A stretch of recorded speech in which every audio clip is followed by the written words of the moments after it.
What's up, man? It's the Bronco at the Frog coming at you with another reaction video. Dude, spirit of being in international duty, still some World Cup qualifying going on. Shout out K Bird, who just qualified to the World Cup. Everybody clap it up. Clap it up for K Bird. We got Gold 90 in the building. They make the best videos. Get them to 475,000 subscribers. We have the 6 worst things that can happen at the World Cup in 2026. Oh Lord Jesus, the fire. Worst things we can already know. We all can say that a shooting can happen. We can say that heat, maybe it's too hot. He could say that too many teams make the competition like kind of bad or kind of ass. We could say bad atmospheres because of the fans being priced out, the true fans being priced out. Ice, you could say ice getting involved, and then you could also say, yeah, politics, political. That's 6 right there off the top of my head. Real quick, let's see what the man says. Let's see what goes in. The World Cup has always been football's grandest event, a month where the world stops to watch the beautiful game at its highest level.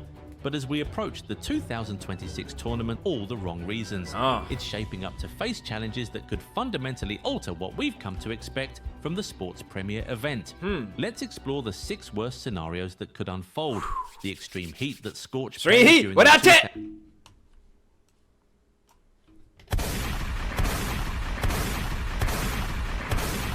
I tell y'all, man?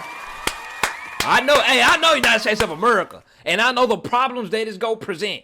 Extreme heat. 2025 Club World Cup should have been a wake-up call, but the lessons learned came at a brutal cost. The footballers was complaining. When Chelsea's Enzo Fernandez had to lie down on the pitch after feeling dizzy during a semi-final played in 96-degree heat. It wasn't just discomfort, it was dangerous.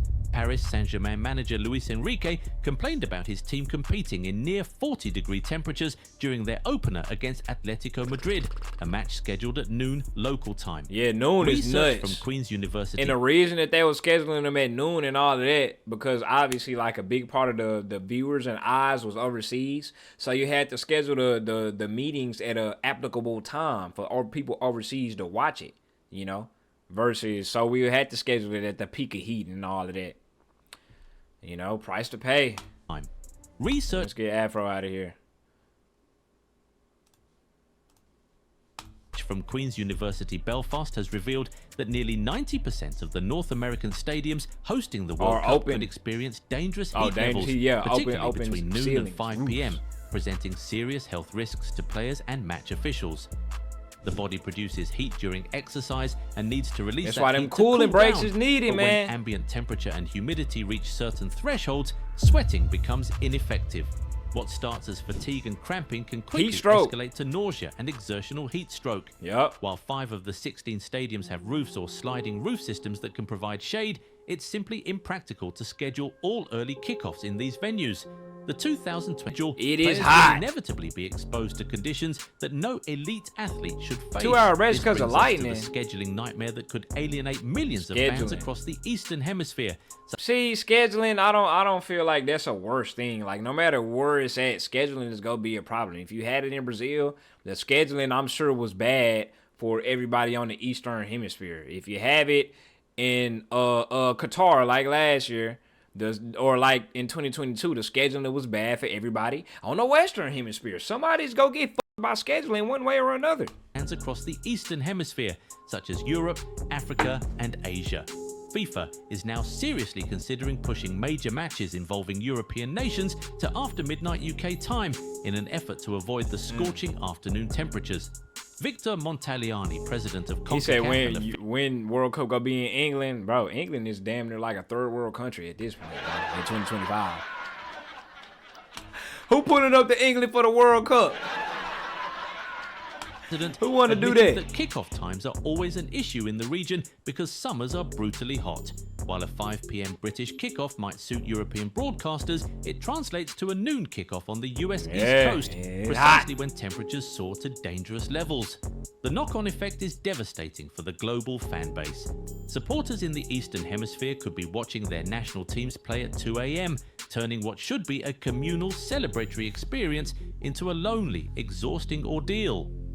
We saw this during Brazil 2014, and the complaints were deafening. Montagliani Talking about himself some couldn't complaints. guarantee that every game would have a perfect kickoff time from a television perspective. Bro, who cares? Who cares about the time?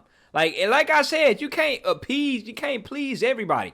Especially because of, like I said, when you take into account heat in America, I don't feel like it's worth it having those players play at 12 p.m. temperatures, just like in the Club World Cup. It's not worth it just to adjust to people complaining about the time, bro. They go wake up and watch it. If it's 2 in the morning, 4 in the morning, bro, they go wake up and watch that hoe. It's the World Cup. Montagliani himself couldn't guarantee that every game would have a perfect kickoff time from a television perspective, revealing a troubling truth. FIFA is caught between protecting players from heat. See, the Olympics ain't care about that. The audiences Olympics go that play fund the times at the and applicable it seems time. increasingly It say likely grow up and they'll get fail over at it. both. Then there's the elephant in the room. The tournament's expansion to 48 teams has fundamentally altered the World Cup's identity. For the first time, the competition will feature 104 matches, up from 64 in previous tournaments.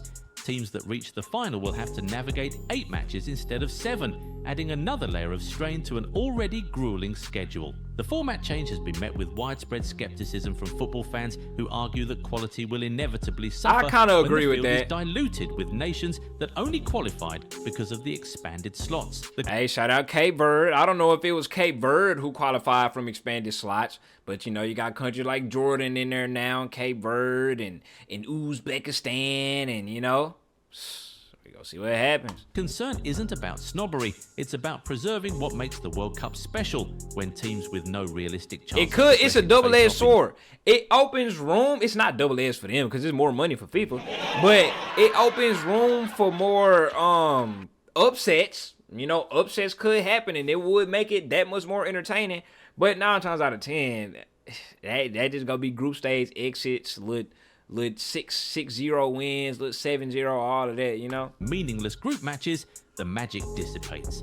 Fans who have followed the tournament religiously for decades might find themselves skipping entire group stage days, waiting instead for the knockout rounds when the genuine contenders emerge. The bloated format risks turning football's most sacred tournament into an endurance test, not just for players but for viewers whose attention spans are being stretched across weeks of uneven competition. Compounding these structural problems is the brutal reality of modern football's congested calendar.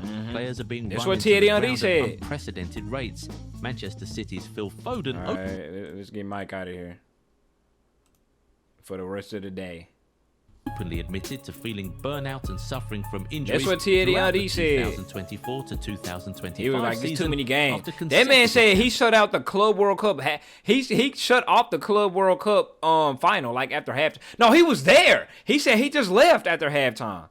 campaigns that pushed him to the limit. Manchester United's Bruno Fernandes made 70 appearances for club and country in a single season. The introduction of the expanded Champions League format has only added more fixtures to an already impossible schedule, and FIFPro's research found that 43% of World Cup players surveyed experienced extreme or increased mental fatigue. The 2026 World Cup arrives at the tail end of what will be another exhausting season for the world's elite players. Some stars might not even make it to the tournament, their bodies broken by elite Am I tripping? Bro. What is this? Extreme or increased mental fatigue. The 2026 World Cup arrives at the tail. I'm confused. Like what city is this? Oh, this DC? Okay, I was finna say. End of what will They got this they Chinatown or whatever. Then he asked for stocks. I was finna say what relevancy. I thought he was finna this not. Oh, they just threw in some filler pictures, I guess. Cause I know every town got a Chinatown. Be another exhausting season for the world's elite players. Some stars might not even make it to the tournament, their bodies broken by the relentless demands placed on them. Others will arrive fatigued, unable to produce the moments of magic that define World Cups. Lower quality matches become inevitable when players are running on empty, nursing injuries that should have forced them to rest weeks earlier. The tournament is also being held across 3 countries, meaning teams will I feel like we for sure could have hosted that whole by ourselves. We did not need Mexico or Canada. The Players Association wasn't even invited to the meeting where these decisions were made. The rift between football's governing body and the players' organisation has never been wider. Beyond the sporting concerns, there's a That's human element that can't be crazy. ignored. The Player organization didn't even get invited. Y'all player organization must be ass. Who the head, who the president of y'all player Decisions organization? were made. The rift between football's governing body and the players' organization has never been Y'all wider. need to have a lockout. Beyond Them the players need to sporting have a concerns, lockout, bro. There's a human element That's that what we can't did be in the ignored. NBA Many 2013. fans are genuinely afraid to travel to the United States for this tournament. The current immigration climate has created Ah, an yeah, here we atmosphere go, of the uncertainty ice and fear, stuff. particularly for supporters from countries that have faced heightened scrutiny. When people feel unsafe or unwelcome, they don't travel, and that directly impacts the vibrant atmosphere that makes the World Cup extraordinary. The images of passionate fans from every corner of the globe creating a carnival of colour and noise in the stands are as much a part of the World Cup's identity Facts. as the football itself. If significant numbers of supporters I decide the genuinely risk feel isn't like worth it, we'll see stadiums more. I feel like we'll see more of this, more cultural or more people of other countries celebrating versus like Qatar. Not celebrating. Yeah, they did have that video of the Netherlands doing their thing. You know, they you know, they jumping and all of that. But I feel like it's gonna be back. I'm telling you, I feel like the vibes finna go crazy, man. I don't care what nobody say. I'm gonna stay optimistic. Vibes finna go crazy. Club World Cup was pretty cool, bro. So I feel like it's gonna go stupid. the globe, creating a carnival of colour and noise in the stands are as much a part of the World Cup's identity as the football itself. If significant numbers of supporters decide the risk isn't worth it, stadiums could feel hollow, teams could lack the support that drives them forward, and the tournament loses something crucial. Some fans have also expressed a desire to stand in solidarity with He said communities Trump not finna let it happen. It happened in the Club World Cup, and those were just clubs. affected by harsh immigration policies, choosing to boycott entirely as a form of protest. Whether driven by fear or principle, reduced fan attendance would represent a devastating blow to a tournament that has always That's an prided ugly-ass itself ball. on being a global celebration. Finally, we have to confront the reality that questions about safety in host cities aren't going away.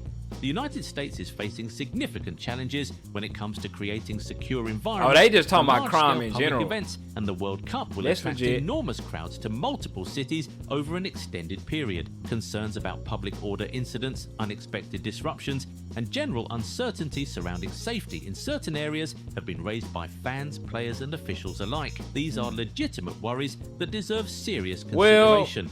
I don't really think there was a problem. Then somebody, who was that? Somebody went over there to Ireland and got stabbed or something. Was that Mark Sanchez? I think he started the altercation though. But bro, anywhere, everywhere, it's gonna be dangerous, bro. Like that FIFA comes with and the local territory. authorities will undoubtedly implement comprehensive security measures. The perception of risk can be just as damaging as actual danger. Families thinking about traveling to support their nation might ultimately tourists gonna decide be it's in safer to watch from home. They're And you gonna be can't blame them Oblak, for actually. prioritizing their well-being. That took America's over not a year. set up for them. Hold on, let me finish. He said America's not set up for them big kind of events. Like we didn't just host a Club World Cup. Like we didn't just host a Copa America the year before that. Like, you know what I'm saying? to address these issues, but many of them What is stem we from saying? decisions that are now irreversible. What we're left with is hoping that the beautiful game can somehow transcend the chaos surrounding it, and that the 2026 World Cup doesn't become the tournament that broke football's Hey, man, greatest tradition. I got Do faith. you think the tournament will be a success? Let us know in the comments. Remember to leave a like on the video if you I got enjoyed faith. it, and subscribe to the channel. Also, be sure to turn Hey, go subscribe to Gold 90. Get them boys to 475,000 subscribers. I got faith that the US of A, Mexico, and Canada will host a great World Cup and be one of the best World Cups of all time. For sure. For sure, for sure. And for people talking about something we can't help, bro, y'all need to do y'all research and do y'all homework. It's just all propaganda. A lot of it is propaganda that y'all falling under. Everything y'all see on Twitter, all of that, blase, blase. Like I said, we literally just hosted 2 world competitions. In back-to-back years. It will be all right. You will be all right. You yourself, if you think about coming over to America to watch the World Cup, hey, come to America and watch the World Cup and have fun and enjoy yourself. Don't get fear-mongered. God damn it. Hey, 6 worst things that can happen in the World Cup 2026. How about